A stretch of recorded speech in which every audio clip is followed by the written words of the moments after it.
All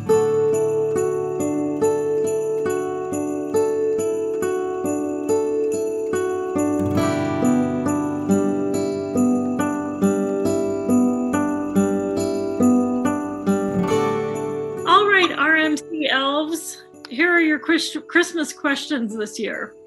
In such a tumultuous time, what RMC project or moment has given you hope or comfort? And maybe we'll start with Daryl.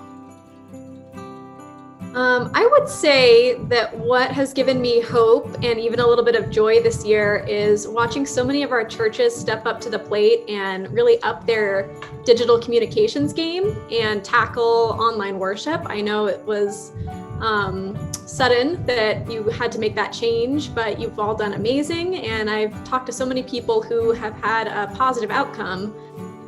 Beautiful. How about you, Sue? Well, I echo what Daryl said. The innovation that has happened in this year has been amazing. It's like in mid-March, all of a sudden you all became TV producers. So I was really impressed with that and grateful that with the dexterous nature of our churches. I would also add in that our annual meeting was spectacular this year, and that's because of this staff that you're looking at here. Erin, what gave you hope or comfort? In addition to those things, I think for me, what's given me hope this year has been the way so many people have engaged this issue of racial justice. I feel like all the conversations from the racial justice think tank, discernment team, task force, all those conversations, the conversations at annual celebration when over 100 people came and joined that, the courageous conversations that have been happening, and then all of the informal conversations where this is no longer an optional conversation. This is an essential one, and I feel like I've been moved by the courage and the willingness and the vulnerability of people to really begin this in mass in our conference this year. Great.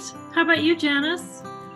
I think one of the things that has been encouraging and comforting, because it has kept all of us pretty well safe, is that we've been able to work electronically and keep in touch. We have 2 or 3 Zoom staff meetings in a week, and that keeps us in touch. And I don't think we've missed a step, quite frankly. I think that it has really worked out well, and it's personally very comforting to me that I don't have to go to work and be in an environment where there's a lot of people, because it's just safer to work that way. Yeah. All great points. I think for me, the project that's taken up a lot of headspace this year is a major archiving project in the office, where I've uncovered really old records dating back to, I think the oldest one is something like 1812. And reading through some of them I can't read because they're in German, but reading through some of them, it's made me think of the resilience of people of faith and how people in the past had to go through wars and famines and other pandemics. And here we are in this year going through some stuff, and that we just keep going. So that's given me a sense of comfort. Lovely. Moving on to our second, much more frivolous question. What is your favorite treat? And we'll just go in the same order that we did before. Well, that's a good question. So I think of, in the holidays, I always think of this phrase that my dad loves to say, and I made a little sign out of it this year, which is, I'm full of the spirit of the holidays, mostly bourbon. And I will be honest that this year I am excited to have some Christmas spirits on Christmas Day and just relax a little bit. Good one. Sue?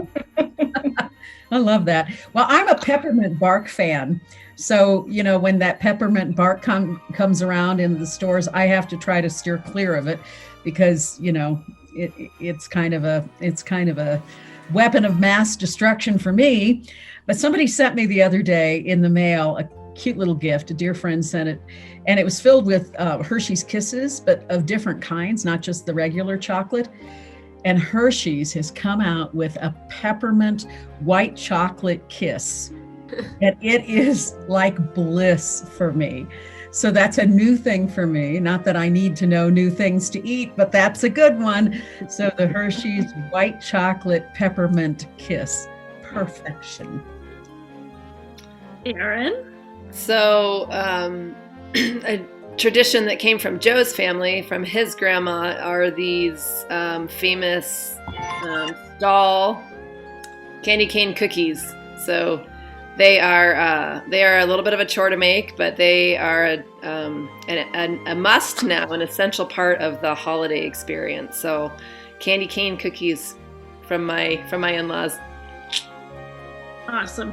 Why is it so many of the things worth eating are a chore to make? I want that recipe, Erin. Oh, Sue, and I have to tell you, at Dairy Queen right now, the blizzard of the month is peppermint bark. Oh, oh, you didn't have to tell me that. Now I'm trying to cite out where's my nearest Dairy Queen. That's right. It's funny. Janice, what's your poison? Well, my very favorite dessert at Christmas is pecan pie.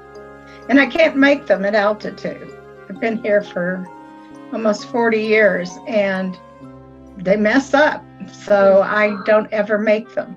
But I love pecan pie. Yeah, baking at altitude really is a trick. Yeah, there's something about too much sugar in that, and it boils through the bottom crust. So don't do it anymore. It's not worth the failure. You can buy them. There you go. Melissa, what's your Christmas treat? I think for me, it's these cookies that my grandmother and my mother always made, and they called them butterball cookies, and they're just like so big around, mostly of butter, which is why they just melt in your mouth. I think other people call them wedding cookies, but I'm really lucky to still have my mother with me, and so I may just ask her to whip up a bunch because, it's not the same unless your mom made them. Doesn't quite taste right unless she makes them. Moving on to our third question. If you could have an audience with Santa right now, what would you ask him for? I think that there's kind of a universal answer to that, which is an end to this pandemic and a kinder, gentler world ahead of us. I think that's kind of something most of us would articulate at this moment, having watched the mess that 2020 has been. I do have an interesting, and I know I'm not the first one to have thought of this. 2020, of course, is what we consider perfect vision. It's not lost on me that this year was perhaps a year that helped us see more clearly some things that had otherwise been hidden. So, but I'm going to go to a personal space for this moment and say, I've got a granddaughter who turns a year old this weekend. And I wish for her and for her parents and for all of our younger generations an easier, better world to live in than what has been the first year of her life. Not that she has known any different, she's being well cared for, but a sense of a beloved humanity coming back together again, at least here in the United States. That's what I wish for. Erin? Wow, I went a whole other direction. So in the totally selfish, ask for Santa what you want kind of way, a week on a remote island with a whole bunch of sun and sand and water and no responsibility, and somewhere away from my house. Personally, I'm just very hopeful for the vaccine and efficacy and few side effects, if any, and so that we can be safe again and start having date nights and places to go. That's really, really a very deep hope of mine. For me, when I was thinking about it, of course, since I've been spending a lot of time in an animal shelter, what came up for me is that I would ask Santa to provide homes for all the homeless animals. Yeah, lovely. Moving on to our final question. What are you looking forward to in 2021? You may have just answered that, Daryl. A date night. Yeah, mine is definitely maybe a date night. I'm missing the same things. Yeah. I'm missing being able to go to a restaurant, being able to, those of you who know me at all know that I love movies. I especially love movies when I can go to a theater and watch a movie. And I'm missing that. I'm missing that opportunity to sink back into a kind of a dark hole in a dark movie theater and just really engage with a story. It's different watching it at home, but that suffices. But those kind of simple pleasures of being able to get back to just the normal things we did, I'm looking forward to that. And like Janice, come on, vaccine, come on, because there will be an end to this, but we all have to just stay the course until that time.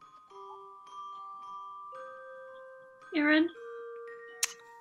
So I don't think it's going to come in the early part of 2021, but I hope that by the fall of 2021 we have